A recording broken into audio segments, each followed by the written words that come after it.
Hey guys, I'm Travis Creech. I'm going to show you how this Spirit, the 2963BH, how it works.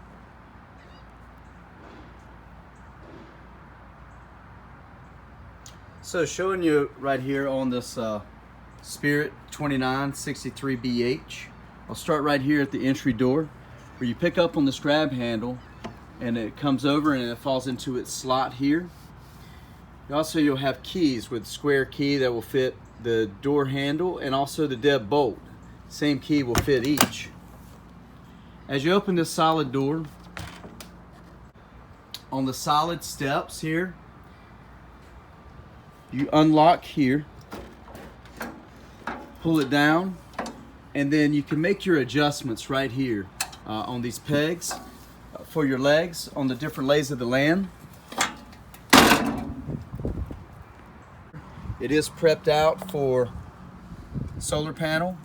That'll go right to the coach battery and charge it up. This is your 50 amp cord that comes with it. It's 25 feet. This is a manual override for the electric slide motor should it fail. Also a manual jack handle for your stabilizer jacks, which are on all four corners. And that is a 3/4 fitting right there, but you actually do get a chuck so that if you'd like to use it in a cordless drill and just zip them up and down. But keep in mind that that is just stabilizer jacks. They're not leveling jacks. Your main foundation is actually the tires. So the tires should never be off the ground. So side to side by pulling up on solid surfaces for your wheels, front to back with your tongue jack, and then just bring your stabilizer jacks down just to stabilize. And this light switch here is for the front brow. It's the lights to cut on and off on the front brow there. So up to the front, you have RV Marine deep cycle battery here, and the red's the positive, the black's the negative on it there. That battery receives its charge when your truck, when the 7-way plug is plugged into your truck. It will send a charge back when the vehicle is on. Send a charge back to the battery. Also, when the battery is plugged into shore power, there's a converter that will send a trickle charge to that battery all the time. Up on your front tongue jack here, you just have your light, convenience light here for if you're hooking up at nighttime. Extend, retract is electric. And the manual override is if you'll pop open this rubber cap here, that's where you'll find that 3/4 fitting there, so you can manually crank the slide out, or the manually crank the jack up or down. As you notice right here, the LP cylinders here, we have them full of gas. They're 20-pound LP cylinders. And as you notice, the regulator switch, the arrow is pointing to this side. So this is the supply tank that we're drawing gas out of right now. If you'd like an indication of being the tank down, just turn the reserve tank off. Therefore, you get a check light inside letting you know that you're a tank down on gas. You could manually switch over the regulator switch there. Then you could open the bottle up slowly but fully. You could unscrew the wing nut here. This will relax so that you can unscrew the pigtail here and take it and go get your cylinder filled up. It does have a cover. The cover just snugs right over top of it. Notice the tire stickers right here, calling for 65 PSI, so it's written right here on the side. The other side of your pass-through compartment here, magnet holders. Freshwater tank fill is right here. So this is where you'll take water with you. You'll fill it up here, and I do have the freshwater tank full from all of our testing water. To drain that freshwater tank, you see this gate valve here, and you would just pull this gate valve, would drain the freshwater tank.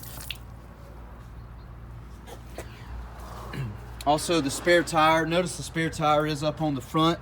It does have a U-bolt holding it on. So you just unscrew the nuts underneath and drop the tire down. Along with your slide out, make sure your slide is out fully. It needs to be all the way out or all the way in, or it will not seal. Back here to back area where the bunks are. Another storage compartment here. This will be a tie down here. Spray port is on a quick connect that'll slide right in here. You'll have cold water only. Your cable input is right here. If you choose to do satellite watching, it's here. And your shore power hookup is right here. It is 50 amps, so it is prepped out for the 2 air conditions. City water intake is right here, and I would recommend using a water pressure regulator. It just goes in line, and that'll eliminate too high a water pressure from blowing out any lines inside the unit. Use a freshwater drinking hose. This is your water heater. Water heater drain plug here for taking winterizing precautions. There's a pressure relief valve here. And the circuit board on this model is right here. Notice it does have a little 2 amp mini fuse there. It is a direct spark ignition. So that's a 12 volt spark when it's on propane gas, or it'll operate on electric. Those buttons are both inside.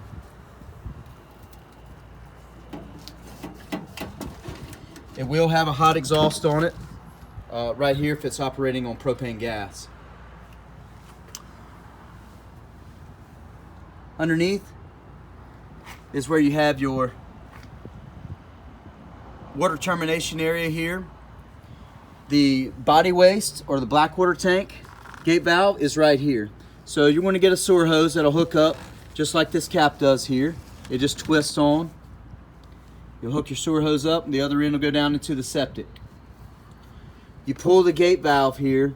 That drains the gray water tank. That's the used sinks and shower water. The black water tank is just the toilet. Recommend keeping the black water tank closed even at a full hookup, because you're using sanitation chemicals and your biodegradable toilet paper. You could also look at the monitor panel inside. It'll tell you how full it is, from empty, 1/3, 2/3, and full. Most important maintenance on the whole camper is keeping a check on your seals. On the side seals, you could just use a clear 25-year outdoor silicone, just a clear silicone on the sides. If it looks dried and cracked, then you would just top it right off. Up on the roof, you would use a lap sealant, that'll self-level. Use that on the roof, and check it every 3 months. Most important maintenance. So every 90 days, you want to check your exterior seals out. Make sure they're staying nice and sealed. This back door opens up for your storage here on this model. You do have your rear cam there, which Bluetooths up to its own monitor, which will just plug right into a 12 volt output inside your truck. And the back door,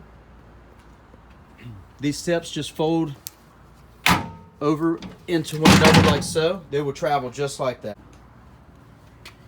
Right behind the rear door here is you do have a black tank flush or a Sani flush, and what this is for is after you've pulled that gate valve and drained the black water tank or the body waste tank, then while you're still hooked up at a septic, you can hook a water hose up here and it'll fill up that black water tank. It's a built-in little sprinkler head inside that black tank. It'll wash that tank out.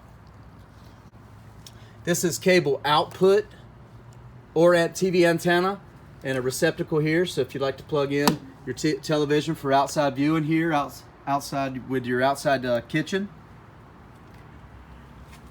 And also,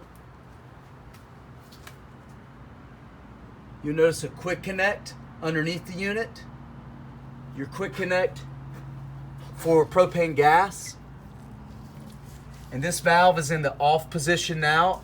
When it's when you have the hose hooked up and you turn it in line, then that would be the on position, pulling from the same fuel tank of propane tanks that you already have on board.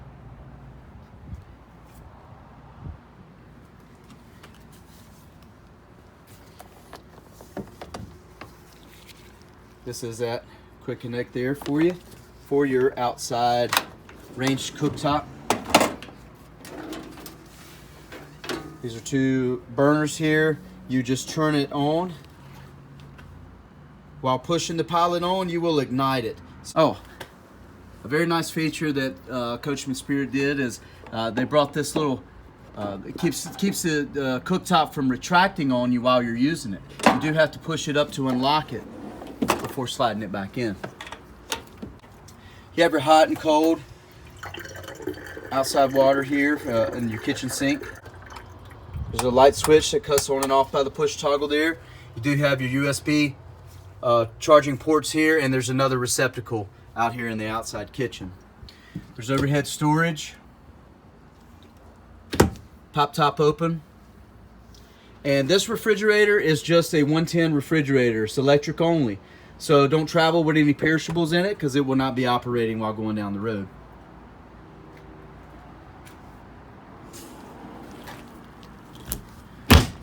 Your slam latch there. And make sure that you give your thumb latches a little extra latch there. And you do have the key that will lock that. Your outside, this is the ventilation for the refrigerator for outside. Every now and again, you can just give these tabs a little quarter turn here.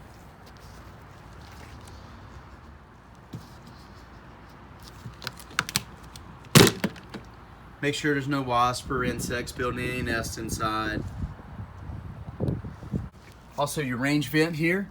So you just pop these tabs open right here so that when you turn the exhaust fan on over the cooktop inside, then it will blow outside. Push them closed while you're traveling or when you're stored. This is the furnace output here. We'll have a hot exhaust on it whenever the furnace is on. Just don't set a chair or anything up against it because it will be hot. And then electric awning. It's a 12-volt power awning. You have your lights here. Everything operates from inside. Just a power awning. It's just a sunshade, so if it's raining more than a light rain, you should bring it on in. Also, you can slant it for your runoff if you'd like to loosen up this panel here and just grab a hold. As you see, it'll retract here, and you'll just tighten up that knob, and that'll create a slant for a runoff. Loosen it up, and it'll go right back to its normal position there. Make sure you do have those two loose before bringing the unit, the awning in.